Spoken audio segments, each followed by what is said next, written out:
Hoy largamos con el último módulo del segundo, la última clase del segundo módulo. Tenemos presente, y quien nos va a contar hoy es el doctor Héctor Andrade Montemayor, de la Universidad Autónoma de Querétaro, un profesional que, como verán, al igual que yo, peina canas y tiene chiva blanca, ¿sí? No Esto nos negra. está indicando que al igual es una persona que hace más de 40 años que está en el tema, y que creo que podemos aprovecharlo, quizás muchos de ustedes, en el tema de alimentación, porque la orientación de él es más hacia la producción lechera, que es un poco lo que vemos más o menos en lo que es Centroamérica y el norte de Sudamérica, ¿sí? En los sistemas intensivos. Y en esto Héctor quizás no solamente es un investigador de la universidad, sino que es un profesional que trabaja también en lo que es investigación participativa. Yo tuve la suerte de estar con él varias veces, pero varias veces significan muchas, en la zona de las sierras de Bizarrón, en las sierras gordas, trabajando con productores, lo cual, digamos, creo que es el profesional indicado, no solamente por la experiencia, dijimos, académica, sino por la experiencia en situación real de producción. Héctor, la clase para vos.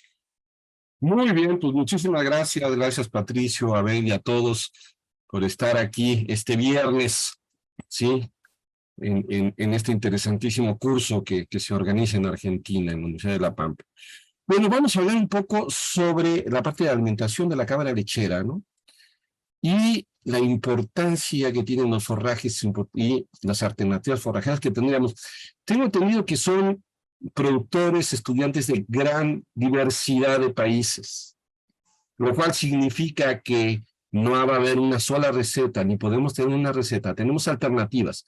Hay que considerarlo de esa forma, muchas alternativas, muchas diferentes alternativas, muchos diferentes forrajes, y entonces lo que tenemos que buscar es esa parte, ¿no? Las alternativas que tenemos en cada una región. Y para la cual primero veremos las bases y los principios de la alimentación. Y como vemos en las alternativas, aquí precisamente estoy mostrándoles, ¿sí?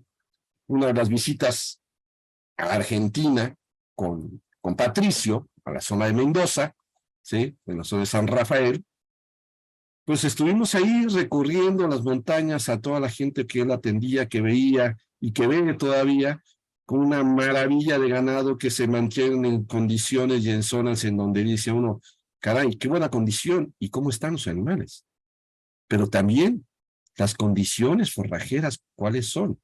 Vemos muchas alternativas como este prosopis, ¿sí? O algarrobos, acacias, cactáceas y tal. Y este es lo que ve el animal. Estos animales jamás han visto un grano.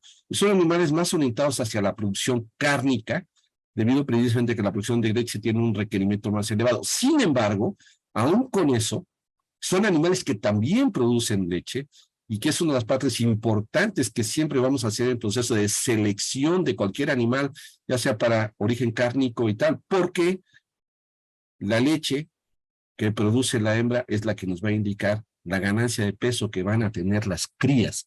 Entonces, en general, de alguna forma, estamos siempre seleccionando en una forma no directa o indirecta animales que son lecheros, que pueden mantener. Vean estas canales, ¿no? El engrasamiento que tiene la riñonada, una riñonada buenísima, unos canales de muy buena calidad, y sin embargo esos animales solo los vamos a encontrar en zonas de pastoreo, consumiendo agua en estas zonas muy áridas. Y nos vamos a Querétaro, a la Sierra Gorda, a donde estoy yo, y lo mismo. Esto precisamente es en la época de secas, como estamos en este momento, porque es una de las secas más duras que hemos tenido en los últimos años, la que tenemos actualmente, y aquí es donde está la cabra, en estas zonas, en esta región. Y estas cabras, muchas de estas son cabras lecheras, se orientan mucho a la producción de leche, son consumidoras de una gran variedad de forrajes, cactáceas como principal fuente de agua. Y también podemos encontrar en sistemas de producción la intensificación en las praderas, en el uso de praderas, como en este caso, también dedicadas hacia la producción láctea, ¿no? Aquí tenemos praderas en donde hay alfalfa, ryegrass, tréboles, orchard, diferentes tipos de forrajes, ¿sí? En pastoreo, bajo un sistema de pastoreo intensivo. Y nos vamos a Perú, y vean, estamos en el desierto prácticamente, ¿sí? Esto es en la zona de Huacho, en la zona del norte de Lima, en donde vemos un gran desierto, y estos animales se mantienen en estas condiciones con una suplementación en pequeñas áreas donde hay captación de agua, de la neblina. Y así son productoras de leche. Entonces vemos la cabra con esa gran capacidad de adaptación a cualquier condición. Y sobre todo la cabra criolla, que es una cosa que ahorita platicamos con Patricio. Un animal que se ha desarrollado en nuestras regiones y hay que darle el gran valor que tiene. La cabra criolla, que además tiene una sobrevivencia y rusticidad. Y vemos aquí animales diferentes, entre esos, por ejemplo, una negrita criolla de la región, una granadina, mezcladas con algunas nubias, etcétera, en praderas y con elevadas producciones de leche. Y por el otro lado vemos, ¿sí?, los sistemas intensivos de producción, pero bajo sistemas de estabulación, en donde se ha traído una gran cantidad de animales, sobre todo de origen suizo, ¿sí?, como son la Sane, la Alpina, la Tomo, que son muy buenas lecheras y que además precisamente bajo estos sistemas intensivos en sistemas de producción con un elevado costo, estas son las que pueden justificar a través de la producción de leche con los costos que tiene esta producción, justificar que se encuentren en estos lugares. Por supuesto, bajo sistemas de pastoreo en zonas más extremas, la capacidad de adaptación de los animales no va a ser muy buena. Pero vean estas, muy buenas ubres, ¿sí? Muy buena producción, pero también vamos a ver qué tipo de leche tenemos aquí, ¿no? Bueno, la leche y los sistemas intensivos. Patricia me había comentado que hablábamos un poquito de la intensificación. Sin embargo, la leche se produce bajo cualquier sistema de producción, pero sobre todo por los altos costos que representa y por otro lado, por las necesidades que tenemos de infraestructura para poder mantener un producto que es perecedero. Entonces, se requiere una inversión muchas veces mayor, ¿no? Sí, sin embargo, la leche se puede dar bajo cualquier sistema. Aquí se maneja más bajo sistemas de tipo semi-intensivo, en donde hay un pastoreo con suplementación, tal como la maneja Velo, como la manejo yo en los sistemas y varios, ¿sí? Por los altos costos que tenemos en los forrajes. La identificación puede ser también, como digo, bajo sistemas estabulados o en pastoreo. Intensificar quiere decir hacer uso al máximo del recurso, tanto forrajero como del animal. Es intensificar su producción. Ahora, ¿qué pasa con la leche? Precisamente es donde vamos a ver que esto requiere infraestructura y por lo tanto va a requerir que haya un nivel de producción suficiente para poder mantener económicamente un sistema de producción, ¿no? Ya sea orientado solo a la producción de leche o orientado a la transformación de la leche. La leche, como todos sabemos, es un producto perecedero, por lo tanto requiere de infraestructura, enfriamiento, conservación, medios de transporte, electricidad, que hoy ya no hay tanto problema porque tenemos celdas solares que han facilitado mucho todo este tipo de situaciones. Sin embargo, pensar en producir leche para venta en sistemas que estén muy alejados y que no tengan una estructura carretera, alejados de las zonas de consumo, de las zonas de almacenamiento, de transformación, pues es prácticamente no se da. Y por eso así lo vamos a ver la distribución de la producción en todos los países. En zonas que están más cercanas a las ciudades, etcétera, y hay zonas forrajeras y tal, es donde vamos a tener la producción de leche. Y la producción de carne en zonas un poco más alejadas, donde tenemos menos infraestructura en ese sentido, ¿sí? Normalmente la vamos a tener en la cercanía a las zonas de consumo, ¿sí? O de transformación, que es otra de las alternativas. En realidad, la transformación, la producción de queso y sus productos como yogur, kefir, etcétera, etcétera, son un medio de conservación. Se desarrollan como esto, como un medio de conservación de un producto perecedero. Entonces, ¿cómo hacemos la conservación? Le quitamos agua a la leche, ¿sí? A través de la producción del queso, donde quitamos todo el suero, el caseus, que quiere decir sin suero, ¿sí? Y en el caso del yogur, la acidificación, en donde evitamos que haya un proceso de competencia, de contaminación, ¿sí? De bacterias no deseables que pueden ser o generar podredumbre en los productos y afectar a estos productos. Entonces, pues, se desarrolla el yogur, el kefir y toda una serie de productos en este sentido. Bueno, ahora, relacionado con eso, y también, o sea, van a decir, bueno, todo esto que tiene que ver con la alimentación, tiene que ver mucho con la alimentación. Porque de acuerdo a las condiciones que nosotros tengamos, y a lo que nosotros estemos deseando en un sistema de producción, podemos tener dos tipos de cabras. Esto, por ejemplo, lo hemos platicado mucho, ¿sí?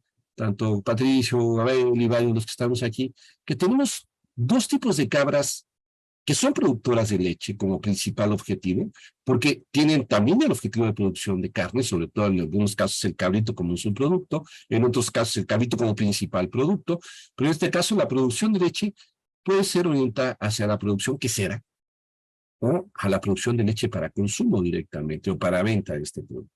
Entonces, en eso se manejan dos tipos de animales completamente diferentes. Tendríamos una cabra quesera y una cabra lechera. ¿Qué quiere decir una cabra quesera? Y esto tiene que ver completamente con las necesidades que tiene el animal durante la producción, necesidades alimenticias que tiene, ¿sí? Las cabras queseras son animales que, por ejemplo, vamos a poner algunas razas o líneas, ¿no? Las granadinas, las murcianos granadinas, las malagueñas, las criollas, todo ese tipo de cabras que son en general más pequeñas, con pesos entre 45 kilogramos como adultas, animales muy rústicos, adaptables al medio, con consumos reducidos también por su pequeño tamaño de 1.8 a 1.8, hay un error ahí, no son 18 kilogramos, es 1.8 kilogramos de materia seca, quiere decir 650 kilogramos de materia seca al año. Leche con elevado contenido de sólidos, una relación grasa-proteína de 1.5 a 1, como el caso de murciano granada, criolla, malagueñas, etcétera, ¿sí? Producciones entre 500 y 700 kilogramos por lactancia, sólidos de 14 a 16%, grasas de 5 a 6%, perdón, sí, sólidos de 14, grasas de 5 a 6, proteínas de 3.8 a 4.2, y con pesos, como mencionamos, de 45 en una adulta, que nos dan rendimientos queseros de 7 litros a 7.5 litros, ¿sí? En quesos de tipo prensados y madurados. Entonces decían, ay, es que nosotros buscamos siempre cabras muy lecheras, que den mucha leche, que den más de 1000 litros, tal y como las cabrotas blancas, estas Sanen, o como tal, que den 1000 litros de leche. Ok, pero entonces, ¿qué vamos a ver con estas? Están muy bien para el consumo de leche, pero también tenemos que ver cuáles son los hábitos que tenemos de consumo en nuestras poblaciones. Estas cabras queseras, por animal, producen entre 90 a 100 kilogramos de queso al año. Y esto estoy hablando de datos que yo he obtenido a través de mis animales, porque yo soy productor de queso también. Y tengo cabras murciano-granadinas, tengo cabras que se originaron de donde se origina prácticamente la criolla mexicana negra de la zona del Bajío. Y por otro lado tenemos las cabras lecheras, como enfocadas hacia la producción de leche. Animales más grandes, como la Sanen, el Pino Nubia, 60-80 kilogramos de peso, producciones de 900 a 1200 kilogramos, o sea, vemos producciones muy superiores, casi 500 litros más que lo que tendríamos en estas pequeñas cabritas, ¿sí? Al año. Sólidos entre 11.5 y 12.5, mucho menores a lo que tendríamos en sólidos con las cabras queseras. Sin embargo, aquí lo que queremos es vender leche. Nuestro objetivo es ese, vender leche, no transformarla. Y si la vamos a transformar, bueno, los costos que vamos a tener van a ser superiores. Relación de grasa 3.2 a 3.5, proteínas de 2.9 a 3.1, comparemos contra 5 a 6, sólidos de 14 a 16, ¿sí?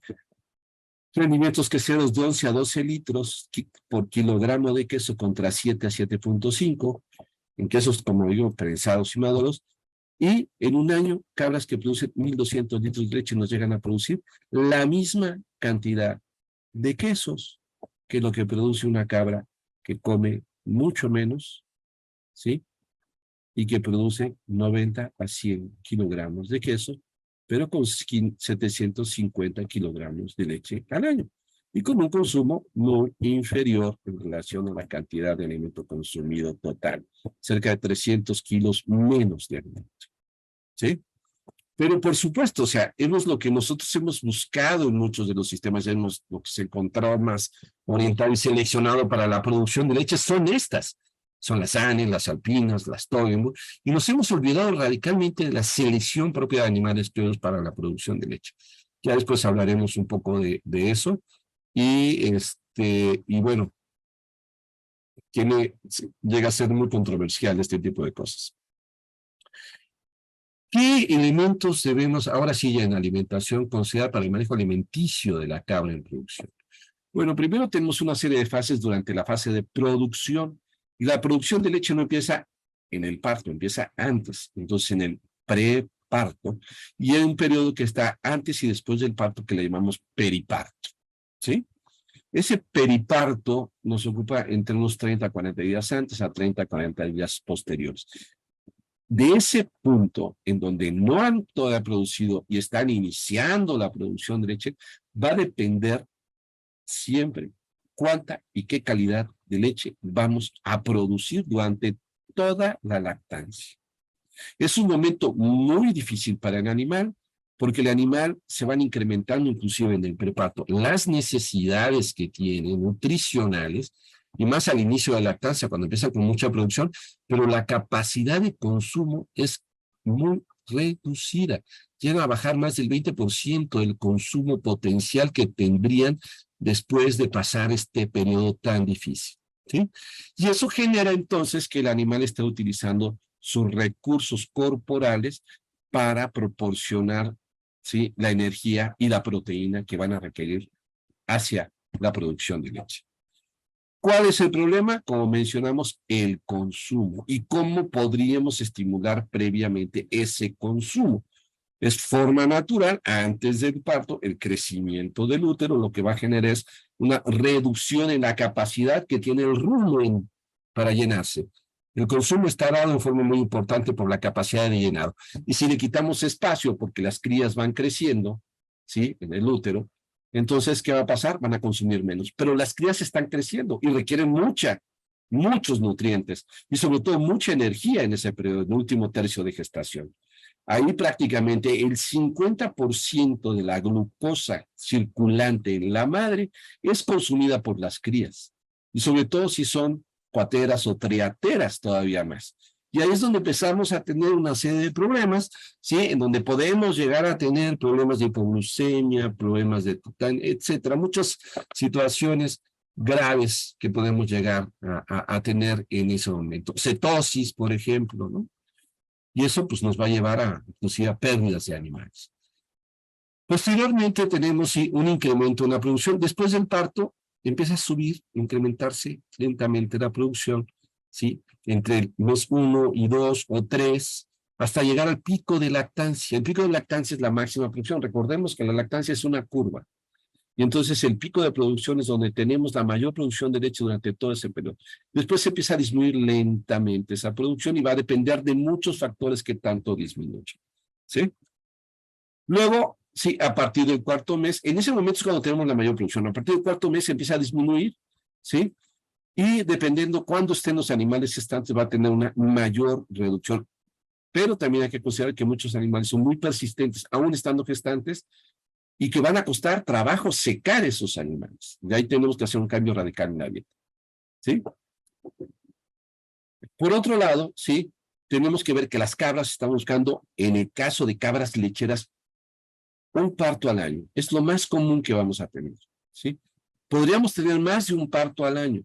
Podemos tener 1.5 partos por el periodo de gestación que tienen los animales, que es de 5 meses. Entonces, en ese periodo de 5 meses, con un periodo abierto de 90 días, podemos llegar hasta 1.5, 1.7 partos año, ¿no? Sin embargo, no es el objetivo que tenemos en la producción de leche, porque una lactancia tiene varios periodos. Tenemos, como dijimos, el periodo de periparto, después el periodo de pico de lactancia, un periodo de reducción en la producción, gestación, terminado la lactancia, secado el animal, 2 meses más, parto, un siguiente parto. Y en ese periodo, en 12 meses vamos a tener 2 partos, ¿sí? Podemos, como le digo, disminuir la longitud de la lactancia, tener gestaciones más tempranas y tener más de 1.5 partos al año. Pero normalmente buscamos este parto al año, ¿sí? Y aquí tenemos una respuesta de la curva de lactación. Esto tiene que ver completamente con las necesidades nutricionales de los animales. Entonces, una curva de lactación, normalmente en el caso de las cabras también, que estamos buscando un parto al año, con 2 meses de secado, entonces vamos a tener, buscamos 10 meses de lactación. Y así vemos, ¿no?, en la parte roja, un animal X, que su máxima producción se está alcanzando entre el segundo y el tercer mes, ¿sí? Ya entre el tercero y el cuarto empieza una ligera disminución y luego vamos a tener una caída en la producción de leche de forma normal, donde hay una persistencia negativa. La persistencia no es que tanto dura, la persistencia es que si es positiva es que tanto aumenta del parto a la máxima producción y qué tanto disminuye de la máxima producción hasta el secado. Si queremos tener una mayor persistencia, vamos a tener mayor producción de leche durante la lactancia, que eso va a depender en muchos de los casos de la condición física del animal. ¿Sí? Ahora, ¿qué pasa con la leche en ese sentido? Bueno, hay un elemento totalmente contrario en donde la cantidad total de grasa, proteína y sólidos, ¿sí?, va a ser menor a mayor producción de leche. Entonces, mientras más leche tengamos, también vamos a tener menor porcentaje de sólidos totales y mayor cantidad de agua en la leche. ¿Sí? Y eso nos va también a cambiar los rendimientos queseros que podemos tener. Entonces, disminuye y vuelve a incrementarse en relación al terminar o al finalizar de la lactancia, donde aumenta la concentración de sólidos totales. Bueno, ¿cuáles serían los objetivos que tenemos en la alimentación de las cabras en producción? Primero, así como en forma muy general, ¿sí? Buscamos en una forma muy importante la condición corporal del animal. ¿Qué es la condición corporal o la condición física del animal? ¿Sí? Es la cantidad total de recursos energéticos almacenados que va a tener para periodos difíciles.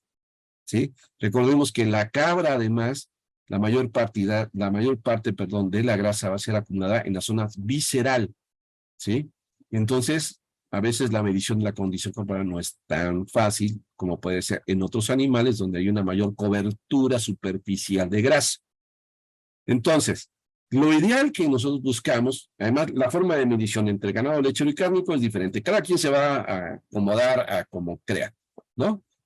Sería entre 3 y 3.5. Ahorita vamos a ver ese esquema, cómo lo hacemos. Ahora, para el preparto, tenemos que tener una muy buena condición también y una muy buena alimentación, precisamente porque ahí es donde se va a producir el calostro, que el calostro es la parte más importante en la sobrevivencia de las crías, es lo que nos va a aportar inmunidad y alimentación de los animales recién nacidos, y que en esa parte de inmunidad va a ser precisamente durante las primeras 12 horas cuando vamos a tener la posibilidad de que el animal consuma estos anticuerpos y que puedan pasar esos anticuerpos a través del intestino, ¿sí? O protegerlos como la inmunidad en el intestino. Y eso va a ser la principal y única defensa durante su primer periodo de vida del animal, porque el animal, las crías nacen prácticamente sin anticuerpos. ¿De qué va a depender? De cómo alimentemos al animal. Y también de la edad del animal. Eso ya lo veremos después en otro momento cuando hagamos la crianza. El otro objetivo importantísimo es maximizar el consumo durante este periodo. Como mencionamos, hay una reducción en la capacidad de consumo porque hay una reducción del espacio en el preparto. Y después ese posparto se va a empezar a recuperar lentamente, ¿sí? Pero también hay otra serie de situaciones que provocan una reducción en el consumo en el posparto, que es precisamente el incremento en la concentración de cuerpos cetónicos, ¿sí? Que va a ser, en cierta forma, normal hasta cierto punto. El animal pre y posparto se va a encontrar en una cosa que llamamos balance negativo de energía. ¿Por qué? Porque no alcanza a consumir lo que necesita para cubrir sus necesidades, sobre todo si es de alta producción o tiene muchas crías, y entonces está haciendo uso de sus recursos corporales, como es el caso de grasa, y algo de la proteína para la conversión en energía. Y una de las formas que va a pasar ahí es precisamente la producción de cuerpos cetónicos. ¿Sí? Metilosibutírico, acetona y sí, acetoacético. Esto nos van a llevar, entre otras cosas y otras consecuencias, sí, a un problema, de acuerdo si se van incrementando de forma importante en estos, más de 0.8 miligramos por mililitro de sangre son elevados, sobre todo hidroxibutírico, nos van a llevar a una reducción en el consumo del animal. ¿Sí? Y esto es una respuesta precisamente a la baja concentración de glucosa que van a tener. Y lo que quieren es compensar la glucosa circulante. Entonces ahí podemos hacer otra serie de cosas, como es proporcionarles fuentes de glucosa en el pre y posparto, para que puedan hacerse un engaño metabólico y no haya esa producción de cuerpos cetónicos. Por otro lado, digamos, a maximizar la producción en el pico de lactancia, que es lo que queremos, porque durante el primer tercio, un poquito más del primer tercio de la lactancia es donde se produce más del 60% de la producción total del animal. Entonces, donde vamos a querer tener la mayor producción de leche, y para eso pues tiene que estar en buena condición corporal y tiene que haber tenido un buen posparto y un buen pre y posparto. Ese periparto tiene que ser muy bueno y estar en buena condición corporal. llegar al servicio en buenas condiciones, que como les comento, nosotros normalmente lo que hacemos aquí en Cabras en Producción es que después del parto esperamos 7 meses para que inicie su actividad reproductiva otra vez, ¿sí? Hay estacionalidad reproductiva, pero normalmente vamos a eso para tener un parto al año, y a los 7 meses postparto, pues ya tiene una recuperación completa del consumo y de la condición corporal, o sea, que en ese sentido no hay problema. Si le exigimos al animal que queremos que tenga más partos y que reducir el periodo abierto, ahí sí podemos llegar a tener algunos problemas en relación a las tasas ovulatorias en forma temprana. Y por otro lado, obtener una mayor prolificidad, que también está dado por si la tasa de ovulación, por la concentración de glucosa y la condición corporal del animal. Bueno, como mencionamos mucho condición corporal, pues la condición corporal es básicamente un termómetro de la alimentación energética del animal. Mide el grado de engrasamiento de los animales y también recordemos que utilizan parte de la proteína también para convertirla en energía cuando se encuentran en ese balance negativo de energía, ¿sí? Para recuperar esa reservas corporal. La condición se mide de 0 a 5 puntos en animales lecheros, ¿sí? Con medios puntos o 3/4 de puntos. Esto requiere también un proceso de cierta capacitación o entrenamiento para estar de acuerdo en todos los sentidos, porque es algo muy subjetivo. Cada quien va a ver una cosa y cada quien va a sentir una cosa diferente. Entonces, para eso tendremos que ver una serie de metodologías para poderlo hacer, en donde generalmente lo pueden hacer 2 o 3 personas, pero quedarse callados, apuntar cuál es la condición del animal, y después de todo ya hacer una valoración de eso, para ver en qué condiciones estamos. Cada estado fisiológico del animal va a tener una condición adecuada, una puntuación recomendada. También nos sirve para tener ciertos objetivos y entendernos. Por ejemplo, vamos a decir que en el periparto o en el preparto los animales estén antes del parto con una condición máxima, sí, entre 3.5 y 4. Condiciones superiores a eso nos pueden llevar también un proceso de hígados grasos, cetosis y una serie de situaciones, ¿no? Bueno, ahora, esta fotografía me parece siempre muy interesante, como la hace un señor francés, Carbiu, ¿sí? En donde hace la medición de la condición corporal en 2 puntos principales, que son los puntos de engrasamiento que podamos llegar a tener en una cabra. Como les digo, la grasa se acumula principalmente en la zona visceral. Entonces, tenemos un punto que son las lumbares, ¿sí? Que es un punto importante que vamos a ver donde se puede acumular. Y otro punto que es el esternón.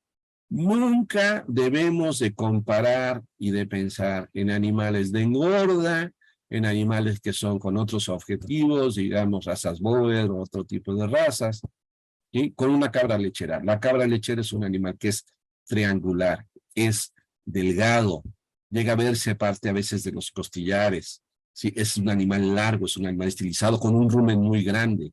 Entonces, jamás le vamos a pedir que tenga una condición de un Boer gordo, ¿sí? Que los puede llevar ¿a qué?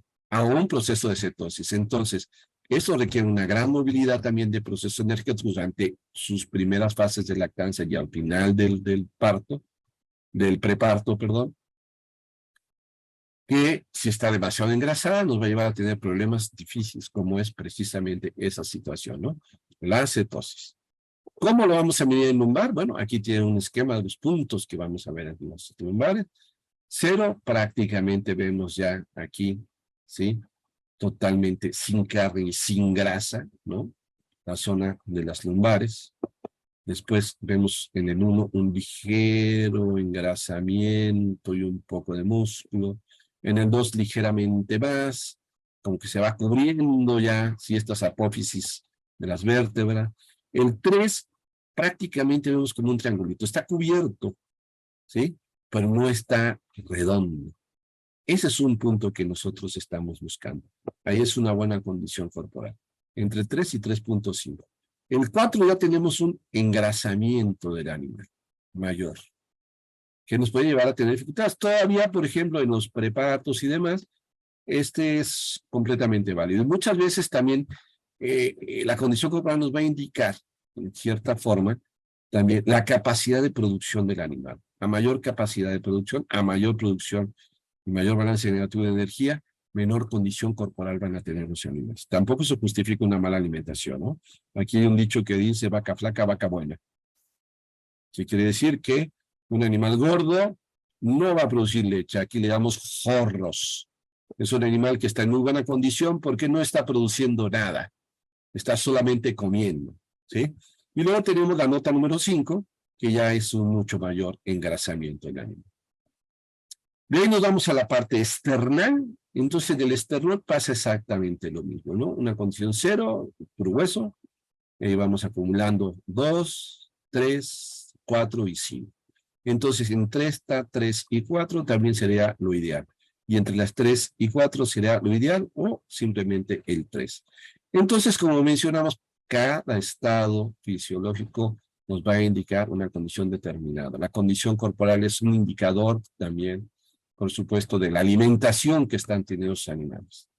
¿Sí? Es nuestra primera vista para ver qué nos está pasando, para hacer un diagnóstico de la alimentación de nuestros animales.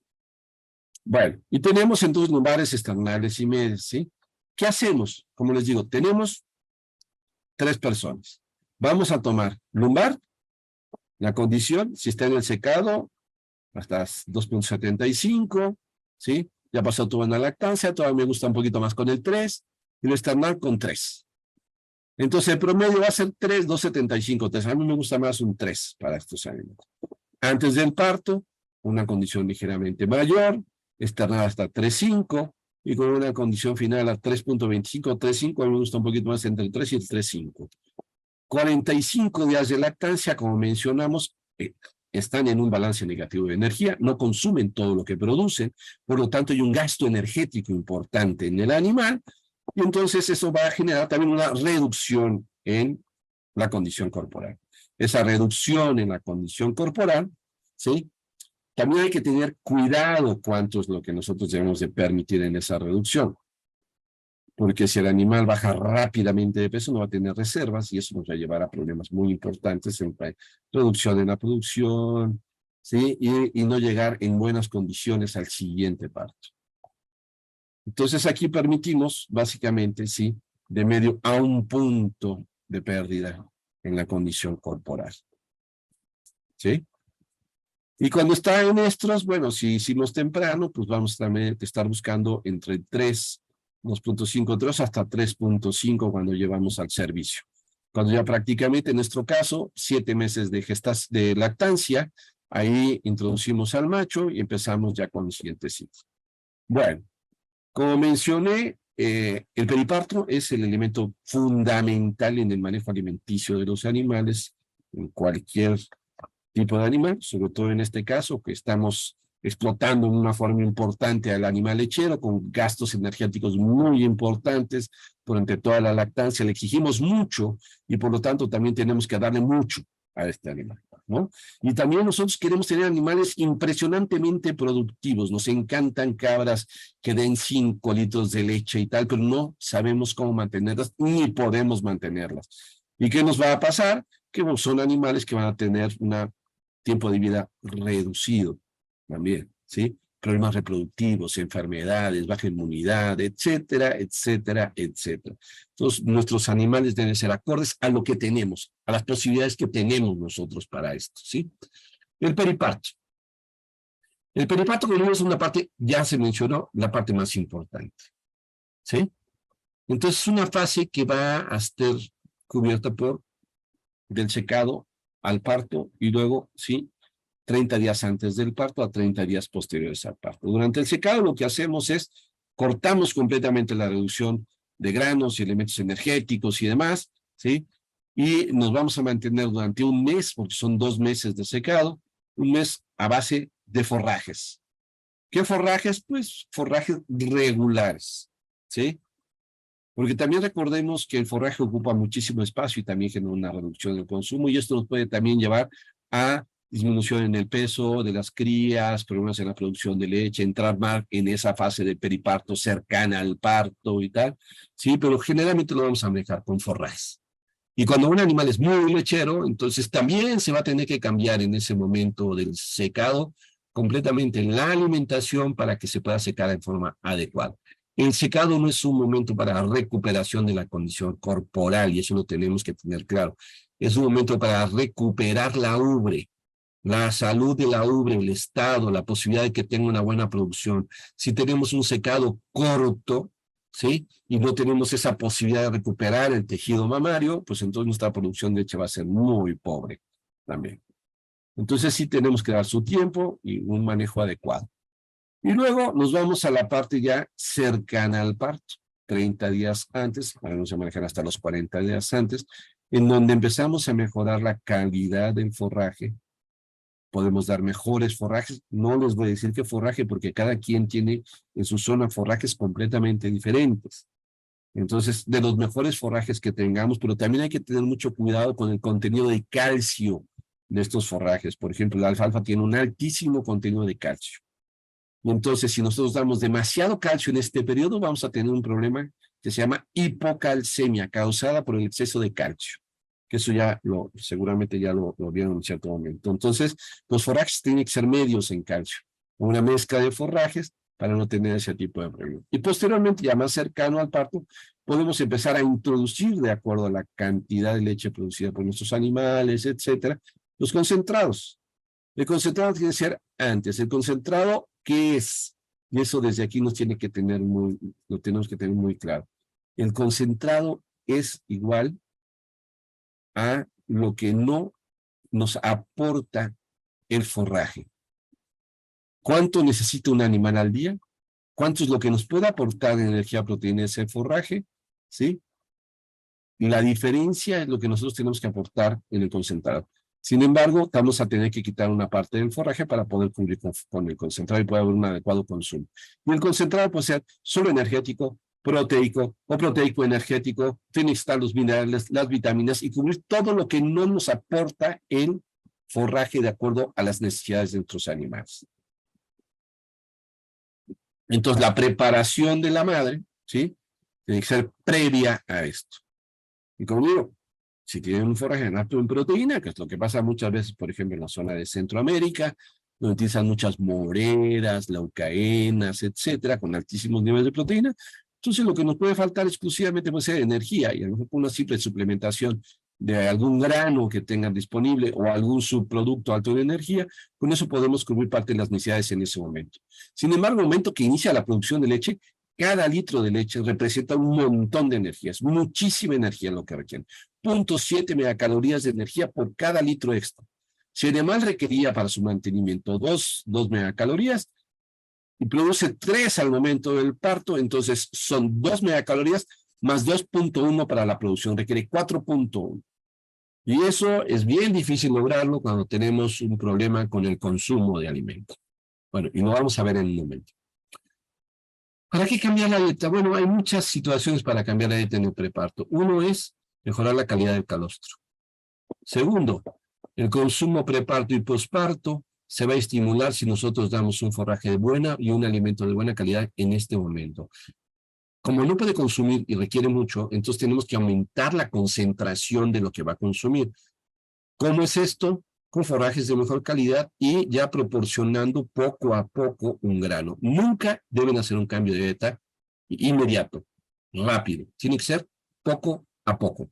Entonces, la reintroducción del grano o ese concentrado lo tenemos que hacer poco a poco para que en un periodo del parto, ¿sí? O lo que nosotros estamos calculando proporcionar. Bueno, lo que sigue. Evitar las pérdidas de condición y por lo tanto tener un mejor pico de lactancia y mayor persistencia. Aquí podemos ver un esquema ahí más o menos, ¿no?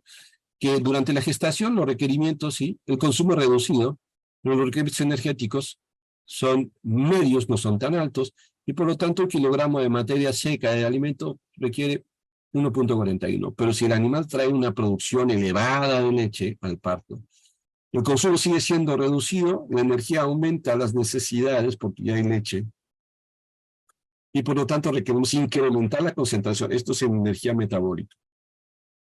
La concentración de energía por kilogramo de alimento. Posteriormente, ya más adelante, en la 2 meses a 3 meses de lactancia, ya presenta una mayor producción, llega al pico, pero también el consumo se va incrementando. Y así vamos viendo cómo va incrementando el consumo, hasta después ya de los 5 meses, 4 meses hay una reducción en la producción de leche que también genera una reducción en el consumo y en las necesidades de los animales. Entonces, para un animal de alta producción requiere, uno, y muy importante, un elevado consumo o una elevada concentración de nutrientes. A menor capacidad de consumo y alta producción, mayor concentración de nutrientes. Y muchas veces esto es el grave problema que no vamos a cubrir cuando estamos buscando animales muy lecheros, esos de 5 litros de leche, ¿no? Entonces debemos tener todo acorde a lo que tenemos en producción. Si tenemos un buen consumo y estimulamos desde antes del parto con forrajes de buena calidad, dando poco a poco ese grano que vamos a proporcionar antes del parto, vamos a generar un incremento en el consumo porque hay una mejor adaptación del rumen, ¿sí? De las papilas y microorganismos y demás, y esto nos va a estimular el consumo. Y al estimular el consumo también vamos a llegar a un mejor pico de lactancia y vamos a tener menor pérdida de peso. El peso que está arriba. Siempre va a haber una pérdida del parto al pico de lactancia, porque el animal está utilizando sus reservas corporales para la producción que no se está cubriendo con la alimentación, ¿sí?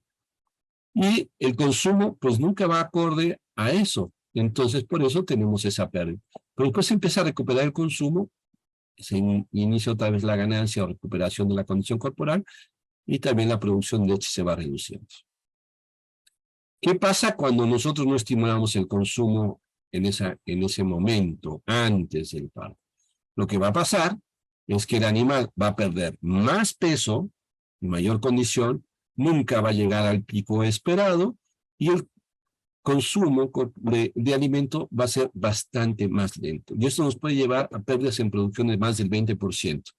Lo cual significa, por ejemplo, con esos animales que les gustan de 1000 litros, 200 kilogramos de leche en una lactancia, que es un montón de leche, ¿sí? Y además también en la calidad de la leche, reduciendo los contenidos de grasa. Bueno, ahora vamos a esa parte importantísima. Vean esos animales. Esos animales son cabras sanas, preparto, con una condición impresionante, están casi en 4, 5, muchas veces con problemas que pueden llegar a tener problemas de cetosis, ¿sí? Son animales muy pesados que llegan hasta los 90 kilogramos de peso, muy consumidores, también muy lecheras. Eso también tenemos que ver, ¿sí? Bueno, ¿qué consideraciones debemos tener en la alimentación de cabras de alta producción? Primero, lo que les mencioné, la lactancia se inicia antes del parto. Segundo, la cabra es un rumiante y requiere como principal elemento un forraje de buena calidad. No lo contrario, porque muchas veces nos orientamos con lo que nos dicen por ahí algunas plantas de alimentos, hay que darle mucho grano, tantos gramos de grano por kilogramo de leche producida. Oye, pero si yo tengo un forraje de muy buena calidad, ¿por qué le voy a dar eso? Y tiene que ser solamente un concentrado, un forraje para cabras. Espérame, las cabras tienen requerimientos de proteína, de energía, igual que las vacas, igual que las borregas, ¿sí? Entonces, lo que tienes que cubrir con el alimento que sea son las necesidades de eso, o sea, cuánto está necesitando, y es lo que yo tengo que cubrir, dándole un forraje de muy buena calidad para que demos la menor cantidad de granos posibles, y además eso va a redundar en el costo de producción, ¿sí? Otro problema serio que tenemos con elevadas cantidades de grano es los problemas metabólicos que se generan con estos problemas de acidez, ¿sí? Problemas de patas. La acidosis es un grave problema que vamos a tener, las reducciones en el consumo. Y eso porque queremos dar mucho grano para que dé mucha leche. Y no es así. La leche va a estar dada cuando tenemos un forraje de buena calidad, buena calidad, buena calidad. Eso nos tenemos que quedar en la cabeza. Buena calidad quiere decir una fibra de buena calidad, no muy elevada, bajo en lignina, cortado en su punto. Y para eso tenemos, por ejemplo, muchos forrajes que van a cambiar su calidad, ¿sí? De acuerdo al tiempo. Cada forraje presenta en diferentes momentos su mejor calidad. Y es lo que tenemos que ver, cuál sería el mejor momento de corte si las tenemos en estabulación, o de pastoreo si las llevamos a un sistema de pastoreo en pradera. ¿Cuál es el mejor momento de forraje? Aquí tenemos uno que nos conocemos todos, que es la alfalfa, ¿sí? que durante mucho tiempo le llamaron la madre de las leguminosas, la madre de las forrajeras. Digamos, un forraje tiene muchos detalles interesantes, pero también muchos problemas, sobre todo en nuestra zona, ¿no? Pero bueno, en un periodo corto, ¿sí?, que tenemos diferentes etapas de desarrollo de esta planta. Tenemos el prebotón, antes de que salga el botón, ¿sí?, mucho antes de que salga la flor. Rinde muy poco en la tierra, 1.2 toneladas de materia seca por hectárea. La proteína es elevada. La fibra cruda, ¿sí?, es elevada. Esto sería, es baja, perdón. Esto sería equivalente más o menos a un 30% de fibra detergente neutro, ¿no? La lignina es reducida, entonces presenta una alta digestibilidad. Y un valor energético muy interesante, 1.45, muy bueno. Cuando está en botón, ¿sí?, antes de floración, tenemos rendimientos superiores. Sin embargo, se reduce ligeramente la proteína, la fibra se incrementa, aumenta ligeramente la lignina, esto baja un poco la digestibilidad y por lo tanto la energía proporcionada por el alimento. Cuando está floreada, que muchas veces dicen, no, es que tenga el 10% de floración o más. Bueno, ahí tenemos un momento en que sí produce más, pero la calidad ya va a ser bastante menor. 16% de proteína, fibra elevada, una lignina de 5.5 y una ergina de 1.3. Y bueno, nos vamos todavía más allá a semillada, que ese es un problema que tenemos con la alfalfa. En un periodo muy corto se hace semilla. ¿Y qué va a pasar en la época de lluvias si alguna vez nos llega otra vez a llover aquí en nuestro territorio? Que no podemos cortar porque llueve, llega hasta semillarse y se convierte realmente en un forraje de bastante mala calidad, pero que produce un montón, pero con 13% de proteína y con un energético muy pobre, ¿sí? Entonces, como les menciono, forraje de calidad. En cada zona, en cada lugar vamos a tener un forraje de calidad y busquemos el de mejor calidad. El mejor calidad es el que le tenemos que proporcionar, que nos tiene que indicar también un contenido de fibra, un tamaño de fibra determinado, ¿sí? Un contenido de proteína y un contenido de energía, el que tenga, que proporcione más. Lo que no nos dé, se lo tenemos que cubrir con otro elemento que puede ser un subproducto o granos, minerales y vitaminas, ¿sale? Como vemos, una gran ventaja que tiene la cabra es la capacidad de consumo. El consumo de la cabra es muy elevado en comparación con otros rumiantes. Cuando nosotros estamos ya en la 8ª semana de lactancia, por ejemplo, ya llega a cubrir hasta el 5.2% de peso. Claro, fue bajando de peso, ¿sí? Pero el consumo, en porcentaje de su peso, fue incrementándose también. Entonces llega a niveles de consumo que pueden ser hasta, no sé, un 60% superior a lo que tiene una vaca. Y eso es una gran ventaja, porque el problema que tenemos es el consumo. Si el animal pudiera consumir todo lo que fuera, solamente con un forraje de mediana calidad cubríamos las necesidades, pero no es así, el consumo es limitado. Y uno de los principales limitantes que vamos a tener es la calidad de la fibra, el llenado del rumen. Bueno, ahora, aquí ya llegando a esto que mencionábamos hace un momento, ¿sí? Vamos a ver qué pasa con una cabra que tiene 50 kilogramos de peso, con 2.5 kilogramos de leche y con 3.5% de grasa.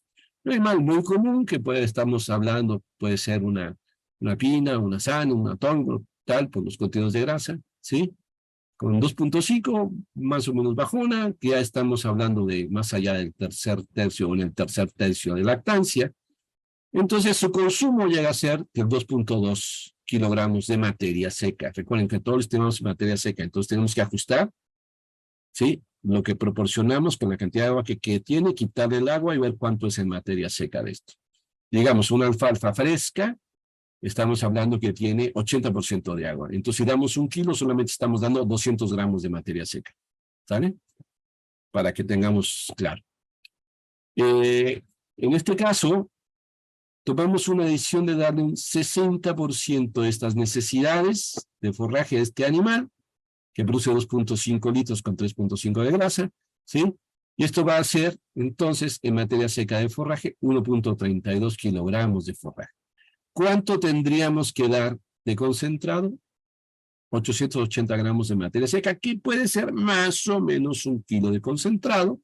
Y en el caso del forraje, un forraje unificado, estamos hablando de 1.5, 1.6 kilogramos de ese forraje, que representa el 60% de la materia seca. A mí me gusta andar siempre entre un 60 a 70% en las cabras lecheras. ¿sí? Y estarlas dándole la mejor calidad para que tenga mejor consumo, más rápida degradación y más rápido paso, y eso nos va a ayudar mucho. En un ryegrass, vamos a poner aquí un ryegrass con un nivel de energía de 1.5 megacalorías de energía neta, no metabolizada, sino neta, y con 150 gramos de proteína cruda, o sea, 15%, un ryegrass bastante normalito. Si le damos 1.32 kilos, que es lo que estábamos dando en forraje, esto nos va a aportar en energía 1.98 y en proteína 198 gramos. Esto es lo que tenemos, así ya como base.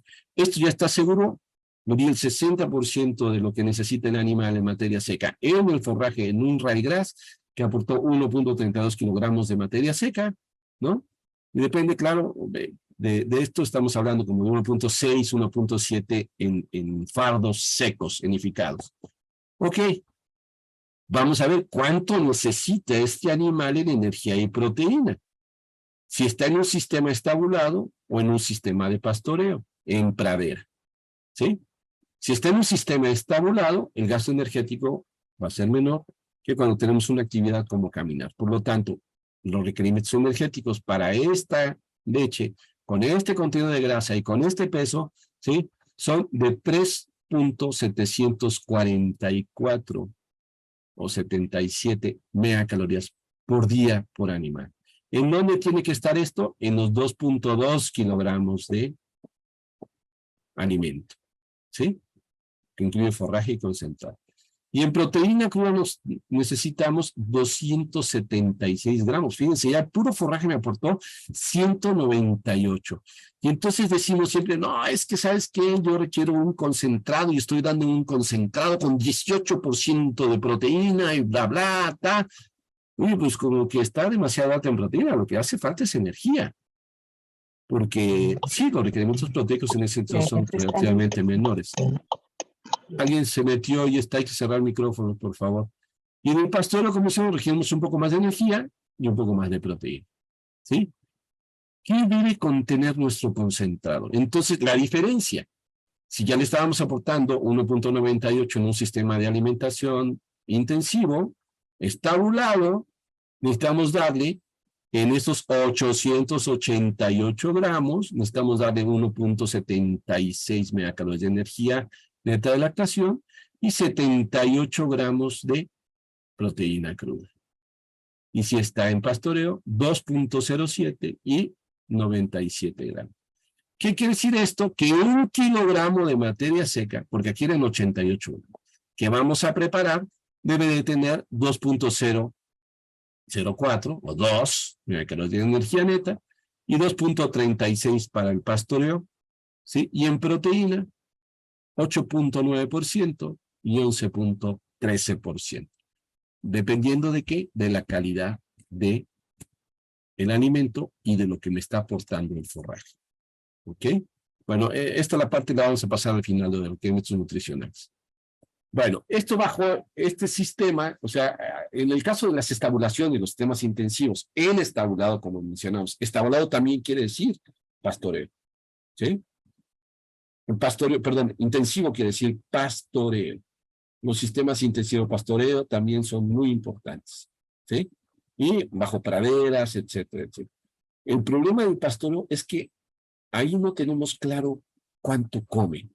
Hacemos una estimación de lo que comen, porque también tenemos que estimar cuánto le vamos a asignar en el sistema de pastoreo. ¿Cuánto produce una hectárea? ¿Cuántos animales vamos a asignar en hectárea?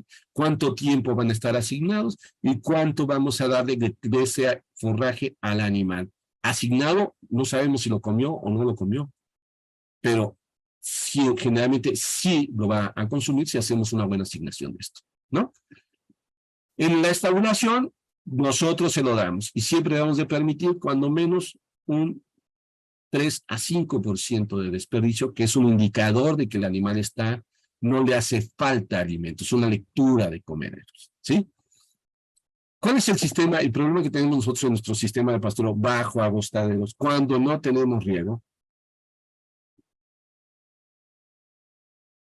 Es que no hay una coincidencia en animales que son estacionales reproductivamente no hay una coincidencia entre la mayor producción de forraje y la temporada de mayor producción de leche o mayores necesidades del animal. El forraje inicia a producirse bajo lluvias que empezarán aquí, bueno, era el supuesto en junio, aún no nos ha llovido, ¿sí? Julio, agosto, septiembre, en septiembre todo empieza a disminuir la lluvia y por lo tanto la producción forrajera se incrementó en ese momento, de junio a noviembre. En noviembre con las heladas empieza a haber una reducción en la producción forrajera, como digo, bajo sistemas que no tienen riego. Sin embargo, las gestaciones, al ser estacionales, empiezan en junio en forma normal, se pueden adelantar, a ver, tienes un sistema de manejo para adelantar estas gestaciones, precisamente para que toquen en mejor época, ¿sí? Pero normalmente las gestaciones lo vamos a tener, que es el periodo reproductivo que tienen, de junio a octubre, noviembre, hasta diciembre, en algunos casos, y algunas rara vez en enero. Y por lo tanto, los nacimientos van a ser entre noviembre, ¿sí? Los siguientes meses, que es cuando ya no tenemos forraje. Y la lactación también la vamos a tener cuando ya no tenemos forraje. Entonces nos obliga forzosamente a buscar alternativas de suplementación que sean acordes a esto y también a una economía, porque podemos hablar maravillas, pero eso cuesta. Nosotros tenemos que ver y fijarnos en nuestra economía. Entonces tenemos que plantear sistemas de suplementación estratégicos. ¿Qué quiere decir? Bueno, suplementar o darle lo que hay en ese momento, ¿sí? En las épocas que mayores requerimientos tienen. Si tenemos poco, solamente en esas épocas. Si tenemos mucho, bueno, podemos dar y distribuir durante diferentes momentos. De preferencia, alimentos que se produzcan en la región, en donde estamos nosotros, ¿sí? Y no tener que estar importando, porque estamos importando sistemas de alimentación, estamos importando forrajes, estamos importando granos, estamos haciendo una serie de cosas, que lo único que están generando es que los costos de producción sean tales que está siendo antieconómica la producción actualmente. Bueno, entonces ahí tenemos que buscar alternativas y ver cómo funcionan estas alternativas. Bajo esquemas normales en sistemas intensivos, en la región donde estoy, les digo, no quiere decir que sea para todos. Sé que, por ejemplo, en Argentina puedes encontrar algo similar en algunas zonas, sobre todo las zonas de las vacas lecheras, etcétera, también en Chile, en algunas zonas de Brasil, México, bueno, Colombia y tal. Pero los principales forrajes utilizados en los sistemas de producción de leche son la alfalfa y el maíz como ensilado, una forma de almacenamiento de un forraje que puede ser de manera calidad. No muy recomendable en la producción quesera, ¿sí? Por varias situaciones que después podríamos hablar. En los de avena, que aquí en nuestro caso serían básicamente de invierno, combinados muchas veces con ero, que es otra leguminosa, etcétera. Hay varias alternativas, ¿no? Pero la idea básicamente es que nosotros estemos proporcionando un cierto alimento y nutricionalmente va a cubrir las mismas necesidades, una cierta cantidad de alfalfa con ensilado o de avena, ¿sí? Cubriendo todas las necesidades supuestamente en el escritorio, en la planta de alimento, en la granja, las necesidades de los animales. Pero ¿por qué los animales tienen diferentes respuestas? Si yo le doy alfalfa, por ejemplo, ¿sí? Con una dieta que tenga 18% de proteína digestible y una energía digestible de 3.1 megacalorías por kilogramo, lo mismo con una dieta basada en maíz y lo mismo con una dieta de heno, porque la producción de leche es, ¿sí?, diferente, mayor con la alfalfa, menos con el ensilado e intermedia con el heno de avena. Por una razón específicamente, el consumo de materia seca de estos. Aunque formulemos igual, tenemos que ver el comportamiento del animal. Cuánto está dejando, cómo está comiendo, cuánto está comiendo. Y debemos darle ciertas adaptaciones, ¿sí? Aquí se dice normalmente en este medio de los nutriólogos, una cosa es lo que formulas en la computadora, otra cosa es lo que se hace en la planta de alimento y otra cosa es lo que come el animal. Tenemos que estar lo más cercano a lo que necesita el animal, que debe ser lo que coma el animal, ¿sí? Y entonces tenemos que considerar cuál es el nivel de consumo que va a tener en cada uno de los elementos. Si se fijan, pues bueno, menor consumo, menor proteína, ¿sí? Menos tenemos consumo en porcentaje de su peso vivo, menor producción de leche, contenidos de grasa variables, contenidos de proteína pues, relativamente similares, porque no cambia demasiado la proteína, la grasa sí va a ser diferente, los sólidos totales son más o menos lo mismo. En el caso de urea, esta se incrementa. ¿Y por qué se incrementa? Porque hay una degradación de proteína muscular también, porque nos hace falta esto, y glucosa cambia bastante, ¿no? Ahora, vamos a ver qué pasa. Digo, esta anterior era simplemente porque dicen, no, es que si doy una dieta exactamente igual va a responder igual. No, no responde igual. Definitivamente no. Tenemos que, y sobre todo en la cabra, que es un animal extremadamente quisquilloso para comer. Si ya pasó el cabrito, lo pisó, lo orinó, lo que sea, eso ya no se lo va a comer. Si está en pastoreo y hay zonas donde va caminando, orinando, cagando el animal, ya no va a comer ahí esa cabra. ¿Sí? Entonces, tenemos que ver que es un animal extremadamente selectivo, parte de su comportamiento y de lo que hace que se adapte a condiciones muy difíciles. ¿Sí? Y eso lo tenemos también que ver, ¿no? O sea, cómo vamos a hacer para que tenga el mejor comportamiento posible. Bueno, necesidades. Vamos a ver qué pasa con esto. Tenemos que formular un concentrado igual para todo.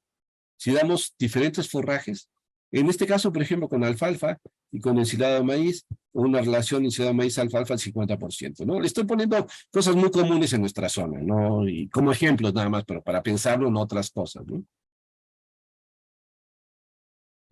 Vamos a ver. Las necesidades del animal, en materia seca, una cabra de 65 kilogramos de peso con 4 kilogramos de leche con 3.5% de grasa y 70% forraje en la dieta, son 2.65 kilogramos de materia seca en forraje. ¿Sí? Ahora, ¿cuánto nos aporta en este sentido 2.562 kilogramos? Cuando estamos siendo por alfalfa, pues, ¿qué va a aportar? Mucho más proteína, una energía intermedia, o más o menos buena, ¿sí? Y un costo determinado. Este costo ahorita no lo vamos a considerar, pero sí debe ser importante considerarlo para cuando estemos evaluando esto. El ensilado de maíz, ¿qué nos va a dar? Mucho menos proteína, ligeramente más energía, es uno de los forrajes más energéticos, sobre todo porque lleva maíz, ¿sí? Al ensilar, porque hay muchos que llaman ensilado algo que no lleva el maíz, eso ya no es ensilado, es un rastrojo mal ensilado, mal conservado. Y cuando hacemos una mezcla, bueno, tenemos un nivel de proteína medio superior al que era solamente con maíz, ¿sí? Inferior al que solamente es alfalfa. Con una energía también bastante interesante, superior a la de la alfalfa, menor a la del ensilado, ¿sí? Y un costo determinado. ¿Qué nos hace falta en cada uno de estos? ¿Por qué siempre damos el mismo concentrado? ¿Por qué siempre damos el mismo grano? ¿Por qué siempre damos lo mismo? Siempre no, es que yo compro un concentrado de 16% de proteína y ese que le doy, no importa el tipo de forraje.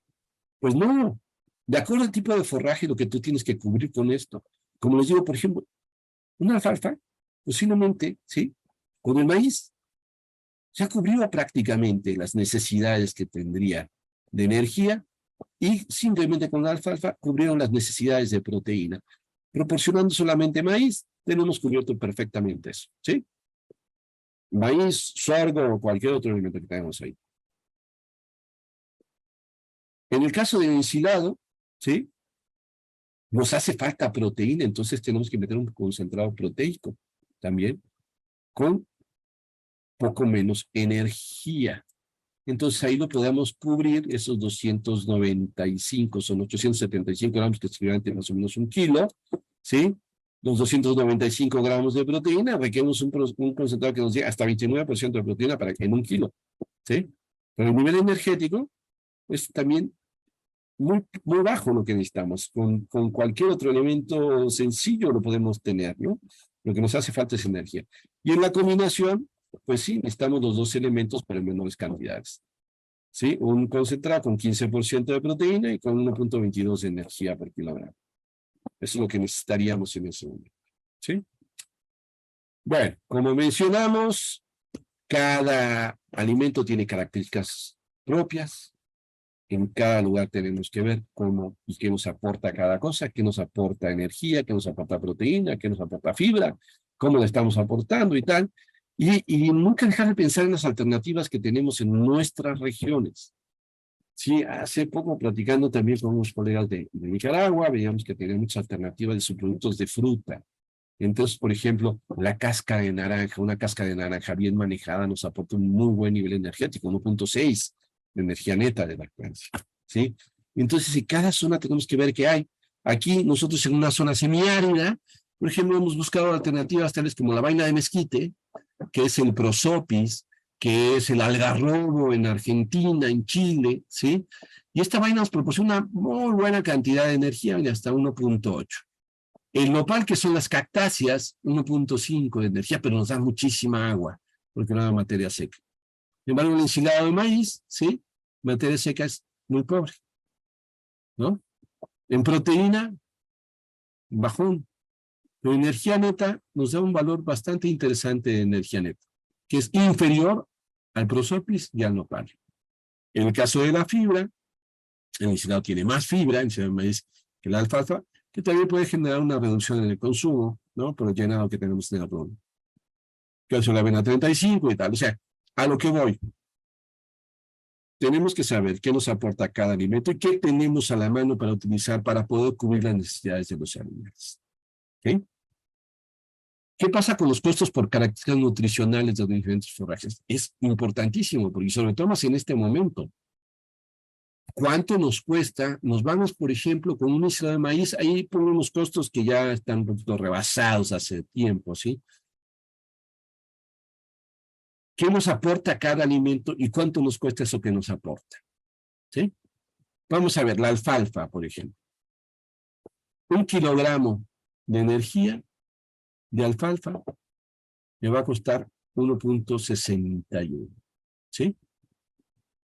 En el caso de la proteína en ciudad de maíz es carísima, 22.05, 1 kilogramo de proteína. Cuando teníamos costos ahí reducidos, o sea, por eso hay que ajustarlo a los costos que tenemos cada quien en nuestro lugar. En cambio, el mezquite, por ejemplo, la vaina de mezquite, o la hoja también, en caso de este caso de la hoja de mezquite, 1 kilogramo de proteína nos va a costar 8.8 pesos. ¿Sí? Mucho más barato que el maíz y mucho más barato que el alfalfa. Cada uno de los forrajes y los alimentos tenemos que buscar también que tienen diferentes problemas. En algunos casos, por ejemplo, regresamos con la alfalfa, gran variación estacional, o sea, es la madre de todas las forrajeras, como siempre se les dijo. Sin embargo, no puedes cosechar cuando llueve, vienen las heladas, se reduce la producción, los costos se incrementan, o sea, cada momento tiene, y es un forraje ahorita, como tiene mucha demanda, un precio altísimo. Y sobre todo cuando tienes menor producción, o cuando tienes problemas en la producción comercial. Si no se ensila, por ejemplo, el ensilado de maíz, si no se da adecuadamente y bien llevado a esta ensilada, podemos tener problemas de listeriosis y hongos, contaminación importante. O sea, no es una solución única si no se hace bien. Todo puede ser bueno si se hace bien, pero muy malo si se hace mal. ¿Sí? Avenas tiene una gran variabilidad en la calidad. El mezquite, la vaina, tiene un montón de factores antinutricionales, pero tienes que utilizar niveles reducidos, va a depender del momento del mezquite y tal.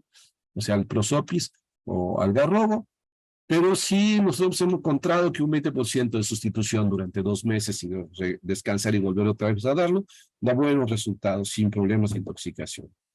El nopal, para algunos es un problema por el exceso de agua, pero para otros, como nosotros, es una gran bendición que tenga tanta agua. Es nuestro principal aporte de agua, que es lo más deficitario en las zonas semiáridas y áridas del mundo. ¿Sí? Para otros el problema son las espinas, se solucionan, etcétera, ¿no? Ahora, límites de uso, en la alfalfa no se tiene límites de uso. En el ensilado de maíz, en el caso de la cabra, es muy selectiva para esto. Normalmente vamos entre un 30 a 40% de la cantidad de forraje proporcionada, o sea, de 1 kilogramo de materia seca, que pueden ser material a 2.8 kilos por animal día. La avena no tiene límites. Los mezquites, ¿no? 200 gramos por kilogramo, no más durante 2 meses. Nopal, 3 a 4 kilogramos en verde, pero todos estos hay que darles un proceso de adaptación. Tenemos otras alternativas forrajeras, como las moreras, en las zonas, como digo, aquí hay tal amplitud de toda nuestra América, en cuanto a lo que tenemos, en cuanto a la variedad, que no pueden existir recetas. Eso es absurdo, que nos lleguen a vender una receta en cada lugar, ¿no? Tenemos que ver lo que tenemos y eso hacer que adaptarlo a nuestras condiciones. Morera, aquí por ejemplo se fue adicionando, esto es un trabajo de Benavides, fue profesor de Álvaro Castro, por cierto, que anda por ahí seguramente Álvaro, de Costa Rica, que dio la plática la semana anterior, un excelente agrónomo que trabaja mucho los forrajes, este fue su maestro, gran profesor ahí, fueron incrementando la cantidad de morera, esta se estaba proporcionando con King Grass, al aumentar la morera, disminuye el King Grass, ¿sí? Y el consumo, fíjense, se fue incrementando con la morera, al igual que la producción de leche, hasta llegar a 2.6 kilogramos como porcentaje de peso vivo de morera, ¿sí? Se presentó la mejor producción de leche, 2.5 kilogramos, o sea, un forraje con muy pocas limitantes, con excelentes características digestibles, muy buen nivel de proteína, hasta un 20%, por ahí tengo los valores, ¿no? ¿Sí? 25 llega muchas veces a esa proteína. La leucaena sí tiene algunos problemas, pero vean guineas, estrellas de África, o sea, forrajes hay los que quieran, pero va a depender de la zona. ¿Qué problemas tenemos con algunos? Leucaena leucocéfala, ¿sí? Contenido de mimosina, que es tóxico. Entonces hay que limitar el uso de este. La morera no se presentan problemas, ¿sí? Algunos forrajes como los pánicos o las estrellas de África, alto valor en cuanto a fibras altamente lignificadas, son forrajes tropicales que crecen muy rápido y que la lignificación es muy rápida también. Entonces la digestividad es reducida, pero producen un montón de materia seca. Como vemos, hasta 25 toneladas de materia seca por año en la estrella de África, de materia seca, ¿sí? En el pánico un 15 a 20, en las moreras de 10 a 20, a 15, etcétera, ¿sí? Y los niveles de uso pueden ser pues, bastante variables, ¿no? Ahora, otros forrajes discutibles, ¿no? A muchos siempre le tiran, pero tenemos que pensar como productor qué es lo que tenemos, qué es lo que nos hace falta y qué podemos hacer para sustituirlo. La hidroponía puede ser, ¿sí? Los forrajes hidropónicos, ¿ven? Una muy buena alternativa para aquellos pequeños productores que no tienen terreno en donde pastorear, con un suplemento, con un forraje de muy buena calidad, que puede llegar a tener sí un elevado costo en cierto momento, pero cubre buena parte de las necesidades nutricionales. 1 kilogramo, nosotros que hemos trabajado con esto, 1 kilogramo de maíz, por ejemplo, convertido en forraje verde hidropónico, en 15 días nos llega a producir en materia seca hasta 1.5 kilogramos de materia seca, ¿sí? Que son equivalentes a 12 kilogramos de materia húmeda o verde, pero con una mejor digestibilidad y mejor aprovechamiento, y además toda la cama es maíz con un nivel muy interesante de almidón, con buenos resultados en el consumo y en la producción de leche. ¿Cuándo es justificable? Cuando tenemos pocos animales, cuando tenemos un sistema de producción pequeño y cuando no tenemos alternativas forrajeras en el campo, pero también puede haber muy buenas suplementaciones y muy buenas producciones con esto. Quitamos también niveles de concentrado. Como el concentrado es un complemento del forraje, y este forraje es de muy alta calidad, entonces nuestros concentrados pueden tener menor calidad. Mezquite, neto crecimiento, los nopales también tienen valores muy similares al encima del maíz, las producciones de nopal son de 10 a 20 toneladas. O sea, a lo que voy, ¿qué elementos tenemos nosotros que evaluar para decir qué es lo que vamos a tener? Lo primero, ¿qué es lo que tenemos en la zona donde estamos? Y eso que tenemos en la zona donde estamos puede ser buenísimo, pero muchas veces no queremos utilizarlo porque muchas veces no conocemos de qué se trata. Y es donde tenemos que tener alianzas entre universidades, centros de investigación, laboratorios y demás, para que trabajen en eso. Sería ideal que en cada lugar tuvieran una tabla de forrajes y de alimentos de la zona con su valor nutricional y cómo utilizarlos. Bueno, proteicos, tenemos alternativas infinitas con suplementos. Ya saben que la mayoría es la pasta de soya. Aquí los argentinos, brasileños, etcétera, uruguayos y hasta paraguayos están ya ahorita. Siembran hasta en los bulevares, siembran soya. Sí, son los grandes productores de soya, pero nosotros en el norte no tenemos soya, no producimos soya. Aquí se produce solamente el 4% de la soya que se requiere. Y la alimentación básica para los animales ha sido siempre utilizando soya. Un error grave si no lo sustituimos. Una gran dependencia a los productores de soya. Y eso es una cosa que tenemos que ir eliminando poco a poco. Granos de destilería se incrementaron con los famosos combustibles a partir de maíz. Semilla de algodón fue un producto extraordinario donde lo tengan, primero con un valor relativo. Ahorita también ya casi nos desapareció. La semilla de girasol, harinolinas, canola, pasta de coco, ajonjolí. Todos tienen beneficios, pero todos también tienen problemas. Entonces hay que ver qué tenemos, cómo lo podemos utilizar, y eso es lo que vamos a utilizar en los animales de acuerdo a nuestras necesidades o requerimientos. Esta tabla es un montón de números, ¿sí? ¿Pero qué nos indica? A veces compramos solamente por el precio que tiene en el mercado. Un kilogramo de, vamos a poner ahorita, les voy a poner un kilogramo de alfalfa en el mercado mexicano. En mi zona estamos entre 5 y 6 pesos por kilogramo, ¿sí? Enificada, que me da 180 gramos de proteína, ese kilogramo de materia seca. Un kilogramo de ensilado de maíz me cuesta 1.20, ¿sí? Pero eso me proporciona solamente materia seca, ¿sí? Un 35% y me va a dar 8% de proteína. ¿Cuál es más caro? ¿Cuál es más barato? Entonces aquí en esta tabla precisamente hacemos esa comparación. Ponemos precios X, todo igualado a la cantidad de materia seca en los primeros casos, ¿no? La cantidad de proteína por kilo de materia seca, de proteína digestible, energía neta y el costo de en su momento. Ahorita esto ya no tiene nada que ver. Estamos aproximadamente, sí, en 6.70 fue lo último que compré, el precio del maíz. ¿Sí? Entonces, ¿cuánto me cuesta un kilo de materia seca de maíz? Si me aporta 90 gramos, 900 gramos, y cuesta 4.1, pues mi kilo me va a costar 4.6 pesos, ¿no? Pesos mexicanos, no argentinos, ni chilenos también, ¿sí? Ahora, nos vamos con el siguiente, la proteína cruda. Me da muy poquita proteína, 90. Entonces, el kilo de proteína me cuesta 50 pesos. De proteína no degradable, 91, y de energía, 2.2 pesos. A ver, ahora vamos con otro. Soya. Entonces decimos, es carísima la soya, ¿verdad? Porque aquí está costando, hace rato me daban de Perú un costo de 0.86 de dólar, ahorita nos está costando 14 pesos mexicanos, que más o menos está en ese valor, entre 0.8 y 0.75 de dólar, ¿no? Pero la soya, en relación al kilogramo en base húmeda, que fuera de 6, ya está un valor muy, muy cambiado, ¿no? Esto no he modificado esta tabla, pero un ejemplo. La materia seca me costaba 6.9. O sea, la materia seca sí me cuesta más que la materia seca de maíz y que todos estos.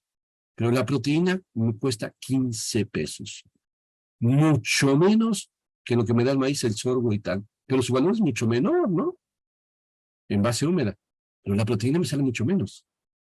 La proteína no degradable 38.8 y la energía 3.3. Y así nos vamos con cada uno. Entonces, esta tabla o lo que ustedes lo que quieren indicarles es tener en claro cuál es el valor real de acuerdo a lo que está aportando. Hay alimentos que son proteicos, cuál es el proteico que mejor o que menor costo tiene por unidad de proteína o por kilo de proteína. Y entonces aquí buscamos, por ejemplo, en ese momento la pasta de ajonjolí era la que estaba más barata, al igual que la harina de pollo, que se utiliza en algunos casos, pero no es muy recomendable, ¿verdad? O la canola, en comparación con la soya. Pero nunca vamos a meter como una fuente de proteína el maíz y el sorgo, ¿no? Y así vamos con cada uno de los elementos. En el caso de la energía, pues es exactamente lo contrario. Los elementos como los granos o subproductos de granos, que aquí, bueno, que realmente es un subproducto de la industria de los cereales, ese que tiene menor costo, 1.8, cuando la soya tiene 3.3, ¿no? Entonces, por supuesto, la soya nunca lo vamos a aportar, pero sí tengo que saber cuánto me cuesta cada punto que estoy adicionando. Bueno, en conclusión, tenemos que, bueno, El índice de condición corporal es una forma para evaluar las deficiencias o excesos en la alimentación. Es una excelente forma para ver cómo están las condiciones de nuestros animales, ¿sí? De acuerdo a su estado fisiológico, así como la forma en que se distribuye el alimento. ¿Qué quiere decir esto? La cabra es un animal muy competitivo. Si nuestros comederos no permiten que entren todas las cabras y que no estén compitiendo entre ellas, entonces vamos a tener animales que comen mucho y animales que comen poco. Al ver el corral, lo que vamos a tener es animales con muy diferente condición corporal. Eso que nos está indicando que no están comiendo de la misma forma y que la distribución del alimento no es igual. Y por lo tanto, la forma, el diseño del comedor y el espacio del comedor es importantísimo para que el animal tenga un adecuado acceso a ese alimento. El forraje debe considerarse como el principal alimento del rumiante. Definitivamente con animales de altos niveles de producción, con requerimientos muy elevados. A lo mejor ahorita podemos ver si da chance un poquito de los requerimientos. Es prácticamente imposible que solamente con forrajes podamos cubrir las necesidades de los animales. Por más que nos contemos historias y que digamos que la mejor forma de producir en el mundo la leche solo con forrajes, bueno, vamos a tener problemas, deficiencias. Porque además puede haber deficiencias de minerales, de vitaminas, de energías, sobre todo en ese sentido, ¿no? Entonces, y más porque buscamos animales muy productivos. A un animal en pastoreo podemos pedirle una cierta cantidad de producción, no más. La regla es, él te va a dar lo que tú le das. Y si no le das, pues no te da. Así de fácil. Así son los animales. La calidad de forraje depende del consumo, ¿sí? Y de la producción, ¿sí? De la calidad de forraje, perdón, depende el consumo y por lo tanto la producción. Debemos evaluar completamente nuestros forrajes y de ahí vamos a ver no solamente la calidad del forraje, lo que vamos a aportar, sino la disponibilidad que tenemos durante el año y cuándo tenemos las mejores características, las mejores producciones para tener tiempos de almacenamiento, tiempos de secado, para que no nos esté faltando en ciertas épocas, ¿sí? Que normalmente son durante el estiaje. La valoración económica de los alimentos depende no de su precio en base a humedad, sino del costo de los nutrientes y lo que nos aportan en base seca. Entonces, ¿qué concluimos? Cada uno debe tener su propia conclusión. Muchas gracias. Voy a pasarles, si es posible, señor Dayanov, nada más una cosa muy rápida que decía de la parte de requerimientos, que si quieres luego compartirla. ¿Se ve? Es un Excel. Sí. Ok. Bueno, en esta tabla, así muy simple, lo que hice fue, ¿no? Tratar de ajustar los requerimientos nutricionales de las cabras bajo diferentes condiciones, ¿sí? Basados en, pues, definitivamente en los requerimientos nutricionales. Esto es uno del NRC, que está muy interesante, es el último 2017, y este es otro, que este es del INRA, que tiene valores completamente diferentes, los cuales en realidad me gustan más que los de NRC, como el PDI, etcétera, pero bueno, cada quien se va a adaptar a diferentes cosas, ¿no? Los requerimientos son los requerimientos y va a depender de las condiciones. Por desgracia, hay muy pocos valores de requerimientos en América Latina. Sé que Brasil los tiene. Brasil tiene esos ajustes a requerimientos para sus animales en diferentes condiciones.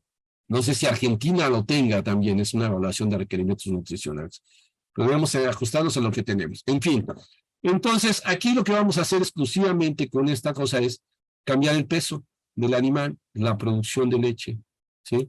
Aquí le puedo poner 3 litros de leche con 50 kilogramos de peso, que tenga o no tenga ganancia de peso, y esto inmediatamente me generó ya un cambio en el primer elemento, que es el consumo de alimento. Un animal de 50 kilos con 3 kilogramos de leche en producción consume 2.4 o 2.46 kilogramos de materia seca. Si yo genero una reducción en la producción, automáticamente va a reducir también el consumo. ¿Qué quiere decir que esto? En su mayoría por el animal, o sea, hay factores que limitan el consumo, ya sea el animal o el alimento. En el caso del animal, va a ser el peso del animal y la producción, son los que van a tener que ver en forma muy importante con el consumo y, claro, en estado fisiológico o en tiempo de lactación. Los requerimientos son muy variables y van a depender, ¿no? Primero, del mantenimiento, que quiere decir que con el animal está ganando, o sea, no está ganando peso ni produciendo leche. Es exclusivamente las actividades vitales del animal, ¿sí? Y va a depender también en este sentido de la actividad que tenga. Entonces, primero, mantenimiento es la base. Se llama metabolismo basal. Si tiene una actividad mínima, ¿sí? El requerimiento por kilogramo de peso metabólico, que quiere decir un peso ajustado, la punta 75 y tal, un animal de 50 son 18 kilos, aquí te lo da también el ajuste de peso metabólico, ¿sí?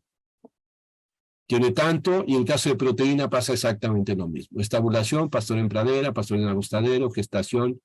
La gestación es otro, lo tenemos que ir sumando a los requerimientos de mantenimiento, pero solamente el último tercio de gestación. Y para ese caso, energía representa 0.8 más megacalorías, ¿sí? Por día por animal y 57 gramos de proteína en el último tercio de gestación. En el caso de ganancia de peso por gramos, también, si le vamos además a dar una ganancia de peso, entonces es esta cantidad por cada gramo, 0.0043, y en energía y en proteína 284. Y la producción de leche, como les digo, es impresionante el cambio tan importante o la necesidad que tiene. Dependiendo de la cantidad de grasa que tenga, los requerimientos energéticos cambian desde 0.68 megacalorías de energía neta de lactancia, ¿sí? Que es equivalente a cerca de 400 gramos de maíz, nada más, por cada litro de leche, a 0.71 con 4.5% de grasa. Entonces, lo que nos va a incrementar más los requerimientos, en definitiva, es la producción de leche, y lo mismo va a pasar con la proteína, que sube hasta 63 gramos por cada litro, más el mantenimiento, más las demás actividades que tiene. Y de acuerdo a la actividad, también va a estar cambiando en este sentido los requerimientos. En este caso fue para este animal, estaba en un sistema, ahorita le ponemos, vamos a poner 60 kilos, bueno, 50, quedamos otra vez con los 50 kilos. ¿Sí? Pero vamos a tener en pastoreo en agostadero, esto es lo que va a cambiar, y en proteína en gramos por día, esto es lo que va a requerir el animal por cada kilogramo. ¿Sí? Para ganancia de peso y para la producción de leche en el animal que teníamos arriba. Al sumar esto, lo que vamos a tener es que un animal en estabulación permanente, que consume 2.28, que pesa 50 kilos y tiene 2.5 kilogramos de producción de leche con 3.5% de grasa, lo que vamos a tener es 3.77 megacalorías por día y de proteína 276. Claro, esto es por día. Necesitamos saber cuánto es por kilogramo lo que requiere. Entonces requerirá en estabulación 2.28 kilogramos de energía neta. Perdón, este es consumo, de energía neta 1.63 y de proteína de 120 gramos. Como les menciono, esto pues es lo que va a requerir en un estado prácticamente, lo mínimo que va a requerir para poder producir lo que nosotros le pidamos. Si aquí le damos, por ejemplo, vamos a ponerle 5 litros de leche de esos animales que nos encantan, con 80 kilogramos de peso, vean, el consumo se va a 3.16 y se nos va el requerimiento por día hasta 5.48, 2 megacalorías más de energía, ¿sí? Y casi 150 gramos más de proteína. Y aquí están requiriendo 0.73 megacalorías por kilogramo de alimento, lo cual no es tan fácil llegar hasta 1.98 en pastoreo en agostadero. Entonces esto nos va a decir qué es lo que nosotros queremos y qué es lo que nosotros podemos tener. Bueno, ahora sí, muchas gracias. Espero que me hayan entendido, que no haya sido demasiado rápido, ¿sí? Y espero que haya algunas preguntas. Perfecto. Tengo algunas preguntas para vos. Dime. Omar Castellón pregunta si hay algún problema en el consumo de soya para ustedes, Sí. a diario en alguna cabra lechera, y en qué cantidades será lo recomendable. Bueno, a ver, sigo insistiendo. ¿Cómo vas a dar la soya? ¿La estás dando como un grano completamente separado, la soja? ¿Granos enteros? ¿O es una pasta de soja? Eso va a cambiar mucho las condiciones. Un grano entero, ¿sí? Primero tiene una cosa que es interesante, que tiene mucha grasa, sin embargo es una grasa que es insaturada y eso puede tener efectos directamente, si el volumen de grasa es elevado, sobre la población microbiana y eso nos puede afectar si la cantidad es elevada, ¿sí? Segundo, la proteína es altamente degradable en el caso de la soja o soya para nosotros, ¿sí? Lo cual, al llegar al lumen, si los volúmenes son elevados y bajo nivel de energía, lo que vamos a tener es un montón de nitrógeno amoniacal y puede haber inclusive hasta intoxicaciones o problemas reproductivos, si las cantidades son muy elevadas. ¿Cuánto proporcionar? ¿Sí? Como te sigo insistiendo, no es que lo des así solo. ¿Qué tengo de forraje y qué es lo que necesito? La soja es un alimento que nos va a proporcionar muchísima proteína, ¿sí? Del 43 al 48% de proteína por cada kilogramo de materia seca. Pero normalmente tiene un precio elevado, ¿sí? Y lo que podemos proporcionar ahí máximo por animal, un animal de muy alta producción, junto con un grano para poder tener una buena síntesis de proteína en el rumen, ¿sí? Va a ser 200 gramos aproximadamente por cada kilo, 200 a 250 gramos de pasta de soya, ¿sí? Pero eso va a depender, como sigo insistiendo, ¿qué forraje tienes?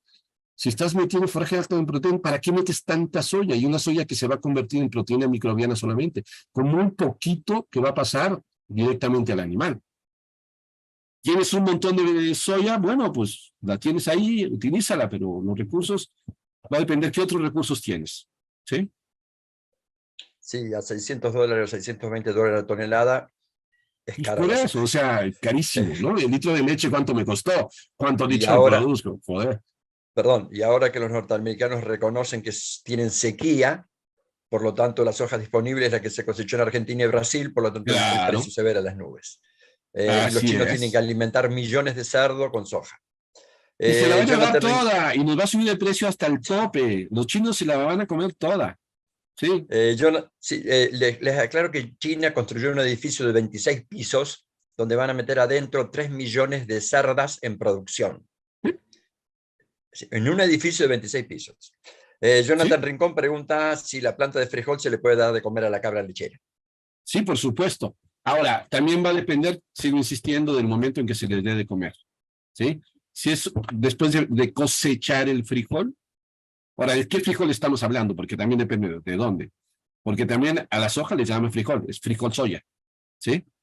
Si es un frijol típico, el frijol negro que consumimos y que se produce prácticamente en todos lados, ¿sí? Lo que nos va a quedar es una paja de frijol que tiene un altísimo contenido de fibras, como cualquier paja. Sí se le puede dar, pero como una fuente de fibra de no muy buena calidad.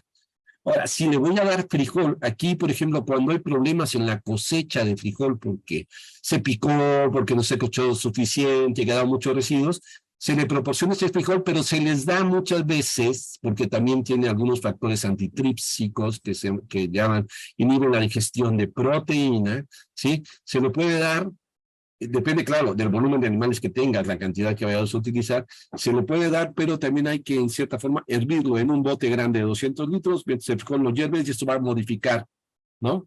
La condición de frijol, que es lo que pasaría también con el prosopis. Reducen taninos y reducen factores antitrípsicos y reducen varios problemas que podría tener, ¿sí? Mr. Pero sí se le Julio, puede dar, ¿eh? Mr. Julio 1620. Sí, se le puede dar hasta papel de periódico a la cabra y si lo pinta de Exacto, verde lo come con mayor gusto todavía. así es. Y los cabritos se comen los cordones de los zapatos sin ningún inconveniente. Sí, luego Mr. los Julio cagan. 1625 pregunta, cuando hay una referencia a un forraje de alta calidad, ¿cuáles son los valores promedio de digestibilidad, proteína y energía metabolizable al cual se refieren? A ver, como les mencioné, en cada lugar vas a tener alta calidad a un forraje que puede ser muy diferente. Por ejemplo, aquí un forraje de alta calidad es un forraje que tiene una digestibilidad entre 65 y 70%. ¿Sí? Con valores de proteína van a ser muy, muy diferentes. pero podríamos tener un 15% de proteína, una energía cuando tienes esa digestibilidad arriba de 1.4 de energía neta de lactación, etcétera, ¿no? Pero a lo que voy es, más a lo mejor se entendió mal, el forraje de la mejor calidad que tengas en la zona. Tú puedes tener a lo mejor, como dice, una morera tiene un valor de digestibilidad altísimo, un 75%, con un valor proteico hasta 25%, y con un valor energético de 1.54. Extraordinario forraje, pero puedes producir morera y vas a tener límites de uso de estos, ¿no? Si estoy en una zona en donde no hay más que el secano, que no hay otra posibilidad, entonces, bueno, tienes una muy buena fuente de diferentes alternativas forrajeras como el salbrush, que es eh, ¿cómo se llama? Atriplex. De la Triplex canense, etcétera, que tiene algunos detalles como es precisamente la sal, ¿no? Pero se combinan con cactáceas y tal, y puede ser un muy buen forraje. Lo mejor es lo que tienes, lo peor es lo que no tienes, ¿sí? Si no tienes alfalfa, va a ser tu peor forraje, la alfalfa. ¿Sí? Miriam Mesa pregunta si la calidad forrajera depende del modo de conservación y cuánto tiempo se puede conservar cada forraje. Bueno, a ver, el modo de conservación, lo que tú estás haciendo en el proceso de conservación, dos cosas. Cuando tú estás ensilando, lo que haces es bajar el pH, acidificarlo para que no haya crecimiento de poblaciones nocivas y que no se eche a perder. El otro proceso de conservación es el secado, la enificación. Entonces, una enificación adecuada, normalmente estamos hablando de un 85% de materia seca, donde ya perdió 60% de la humedad del forraje a través de diferentes procesos. Puede ser asoleado, volteado, o puede ser secadoras, o sea, hay muchas formas de tener. Cada uno presenta sus dificultades en ese proceso, ¿no? O sea, cuando nosotros estamos en temporada de lluvias y queremos enificar en la tierra, bueno, vas a tener un forraje que al cosechar va a ser muy malo. Sin embargo, lo podemos tener en épocas secas, un extraordinario forraje. El ensilado lo consideramos como una alternativa que puede ser interesante, sin embargo, tiene muchos problemas. Hacerlo bien es mucho más fácil, es mucho más difícil que hacerlo mal en el ensilado. Ahí tenemos que buscar tamaño de partícula, ¿sí? Que no debe ser ni mayor de 1.5 ni menor de 1, ¿sí? Pulgadas, es lo que estamos hablando de esto. Que tenga un muy buen apisonado, que el nivel de humedad no sea demasiado elevado, o sea, que no ande con 80% de humedad, porque eso nos va a costar más trabajo, hay que presecarlo para poder ensilarlo. Tercero, que tenga una muy buena fuente de carbohidratos, en caso del maíz, o si no, adicionársela, ¿sí? Porque lo que van a consumir los microorganismos van a ser carbohidratos, esos van a convertir en ácido láctico, y el ácido láctico va a ser lo que nos va a ayudar en la conservación. Entonces, como digo, cada uno, y evitar al máximo la entrada de aire. Son fermentaciones anaeróbicas, en ese sentido. Por eso tiene que estar muy bien apisonado, tratar de sacar todo, cubrirlo perfectamente, y bien sea. Hay ensiladoras muy buenas, pequeñitas, en una bolsa tipo bolsa de plástico grande, que te pueden servir muy bien, que esté bien presionado, pero el tamaño de partícula, el nivel de humedad deben ser el adecuado y la cantidad de carbohidratos que tiene. ¿Sí? Kim Bengual pregunta cómo afecta la mimosina de la leucaena en materia verde, ¿sí? En harinas y qué proporción mínima se podría dar, y consulta si la cabra tiene 3 estómagos. ¿Sí? A ver, la cabra, como estómagos verdaderos, igual que el humano, tiene uno solo. ¿De acuerdo? Eso de los 4 estómagos es otra cosa completamente diferente. Son cámaras de fermentación. Son extensiones, ¿sí?, del aparato digestivo que sirven como cámara de fermentación, pero no tienen funciones gástricas, no hay secreciones. Lo que están ahí, los que están trabajando son los microorganismos. ¿De acuerdo? Entonces, su único estómago verdadero con secreciones gástricas, ácidos orgánicos, etcétera, ¿sí?, es el abomazo. Ahora, en el caso de la mimosina se presenta, las toxicidades se van a presentar, van variando por la época, a mayor estresada la planta, a mayor concentración de mimosina, y lo que presenta son síntomas de tipo nervioso también, ¿sí? Hay babeo, etcétera, en muchos casos también hay pérdida de pelo y tal, y puede llegar hasta la muerte en exceso de mimosina, ¿sí? ¿Cuánto debe de comer el animal? Bueno, generalmente en lo que es en fresca tiene menor concentración que seca, ¿sí? Pero también durante el secado hay pérdidas de mimosina.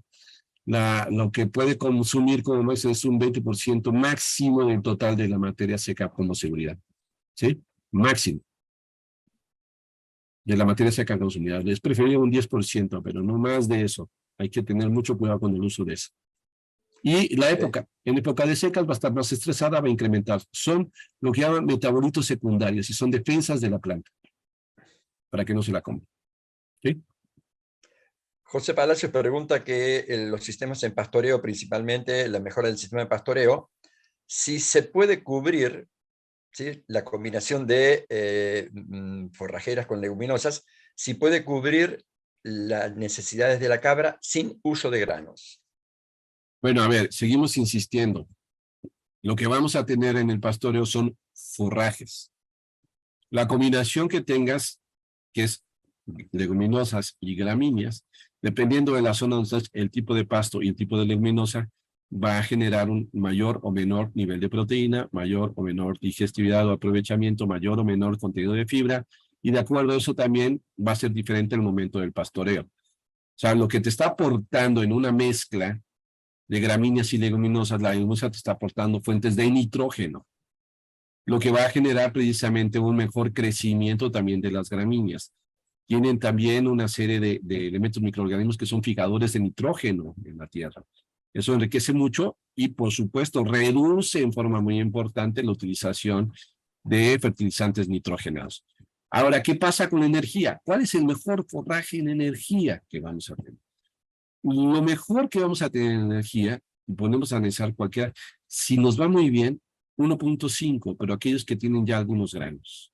En el caso, por ejemplo, de algunas plantas que no son leguminosas ni gramíneas, como la morera, podría llegar hasta tener 1.6 por kilogramo. Eso cubriría, ¿sí?, cierta parte de las necesidades, pero no cubriría las necesidades de un animal de alta producción. Sigo insistiendo, nos encantan los animales de mucha leche, pero no tenemos cómo alimentarlos ni queremos darles la alimentación que requieren a eso que compramos. Tienes un Ferrari y le quieres poner diésel del tractor, ¿no? Por no gastar en el diésel. O sea, si compraste un Ferrari, gástale al Ferrari. Por eso lo compraste. Entonces, sí hay que complementar en cierto momento para cubrir las necesidades. A ver, te lo pongo aquí mismo, ¿no? Vamos a decir, tu animal que pesa 60 kilos y produce 2 litros, requiere un alimento que tenga 1.6 de energía y en proteína 116 gramos. Un forraje te cubre prácticamente, o sea, una mezcla de estas te va a cubrir perfectamente el nivel de proteína, que pueden llegar hasta 180, 170, 200 gramos de proteína por kilogramo, ¿vale? Pero en energía, 1.60 a 1.98 difícilmente lo va a cubrir. Como te digo, los mejores forrajes te van a dar 1.45, 1.50, con excepción, por ejemplo, de los ensilados. Entonces, esa parte de la energía es el aporte que tendremos que dar para cubrir con esos dos. Ahora le vamos a poner 3 litros, 3.5 litros de leches. Ya se fue a 1.68, ya menos cubro por kilogramo. A 1.98 menos. Entonces, nuestro pleito siempre ha sido que tener animales muy lecheros y no darles de comer lo que necesitan. En lugar de tener los animales que se pueden adaptar a las condiciones que tenemos. Y perdón, pero te lo digo con toda la sinceridad que puedo decirte. ¿Sí? Bueno, Ana Rodríguez, vamos a hacer esta la última pregunta porque ya tenemos 2 horas, ¿sí?, ¿Sí? de trabajo. Y la seleccioné exclusivamente porque conozco en qué trabaja Héctor y quiero hacerlo lucir en su última pregunta. ¿Sí? Ok. Suplementar con vaina de mezquite. Qué bueno, qué bueno, qué bueno, qué bueno. A ver, la vaina de mezquite inclusive le va a meter. Es de donde ella es de sudamericana, porque acuérdense que tenemos diferentes tipos de mezquites, ¿no? O sea, prosopis, hay muchas variedades en toda América, ¿no? Pero bueno, lo que tenemos aquí, la vaina. La vaina es un elemento donde vamos a encontrar la semilla y vamos a encontrar otro elemento muy importante, que es el mucílago, que es una extraordinaria fuente de energía, ¿sí? Ahí es donde vamos a tener una parte muy importante de esto. La vaina sí puede llegar, la vaina de mezquite, a cubrir hasta 1.7 megacalorías de energía neta, quitando, jalando, absorbiendo toda esta parte de esa energía que tiene este mucílago. Sin embargo, tenemos también una cubierta alta fibrosa y el hueso. En algunos casos también, al igual que todas las plantas, pero esto va a ser más en las hojas, presentan un alto contenido más de algunos factores antinutricionales. En esto lo que sí hemos encontrado algunos alcaloides y sobre todo un alto contenido de taninos y fenoles, ¿sí? Eso puede limitar un poquito el uso. Nosotros lo hemos estado utilizando en una proporción del 20% del total de la materia seca, llegamos hasta un 25% sin ningún problema. Una vaina que estamos secando y moliendo. La bronca no va a ser dónde molerla porque ese mucílago se queda pegado en los martillos y es un rollo quitarlo. Pero bueno, tiene mucha energía, es un excelente producto, ¿sí? Aquí también otra cosa que tienes que tener mucho cuidado es que, bueno, cuando menos aquí con nosotros, la vaina cae cuando esté en su mejor condición en la época de lluvias. Entonces, si no cuidamos, las cabras se la comen completita, ¿sí? El nivel de proteína que nos aporta va a ser 1 a 12%. Y es un alimento que utilizamos para momentos en que no hay otra cosa, en esa parte de suplementación estratégica en época de sequía. Hay que guardarlo, almacenarlo. Y como tiene tanto mucílago, puede llegar a tener una serie de bichos, ¿no? Que llegan a comérsela, a picarla. Aquí lo que se hace en el campo con esto es se le pone ceniza o algún factor que igual para los mismos insectos que llegan a picar al maíz, ¿no? Entonces hay nada más que tener ese cuidado. Pero es un excelente, excelente elemento. Los problemas a veces son la cantidad con la que disponemos. Y que no te lo gane la cabra, ¿no? Entonces hay que correr, recogerla y almacenarla. Y eso es lo que te puedo decir. Pero sí nos dio muy, muy buen resultado. Bueno, ¿Sí? un aporte de lo que es el tema de la vaina de algarrobo para nosotros. Sí. El mayor caso de impactación ruminal que existe en los caprinos, con la famosa enfermedad mascadera, está Sí, causado justamente por el exceso de consumo de vaina de de mezquite vaina de o vaina de mezquite. algarrobo, lo cual hay Sí. que tener cuidado mucho, sobre todo en los sistemas extensivos, en los sistemas donde no tenemos ese control que hablaba recién Héctor, y la cabra puede comer la cantidad que quiera. Sí, Sí, y además acuérdate que el prosopis o el algarrobo que tienen ustedes ahí, no sé si es culiflora el que tienen. sí. Tienen variación en las concentraciones de metabolitos y del momento. O sea, hay momentos en que trae una altísima concentración y otros que se reduce, sobre todo cuando entra en estrés la planta. Y ahí es donde vienen los problemas. La mascadera, parálisis también mandibular, y empieza con un babeo tremendo, hay retención en rumen, ¿no? Impactación, como dices, pero sí es por el exceso de consumo. Entonces sí hay que tener cuidado nada más con esa parte. Sí. Bueno, agradezco a todos los que están de aquel lado. Bueno, de este lado estoy yo solo, ¿no es cierto? Pero bueno, todos los que están de aquel lado en YouTube, lo mismo que a Héctor, a Abel y a José Carlos que se incorporó. Y bueno, cualquier consulta, saben que tienen los correos electrónicos de los diferentes docentes, por lo tanto, no hay ningún inconveniente. Para los que están del otro lado, les recuerdo en YouTube que con el enlace o liga, como quieran llamarlo, en la facultad están todas las clases grabadas y se puede entrar a la plataforma al canal de la Facultad de Veterinaria de la Universidad Nacional de La Pampa, donde todas las clases quedan grabadas y son de libre acceso para que aquellos que quieran repasarlas puedan verlas y de ahí, si tienen alguna consulta, pues evacuarla a través de el profesor o el docente que dio la clase. Muchísimas gracias. Buenas noches, creo que para casi todos, por lo menos para nosotros, ya estamos en noche cerrada, fría, ¿sí? Con temperaturas invernales, digamos, de estar muy bien abrigados. Aquí lo contrario, tenemos un calor horrible, ¿o no, Abel? Estamos con un Saludos a calor todos. espantoso. Un gran saludo y muchas gracias y nos vemos ahora sí que en la próxima Buen fin clase. de semana a todos. Saludos. Igualmente, buen fin de Hasta semana. luego. Hasta luego.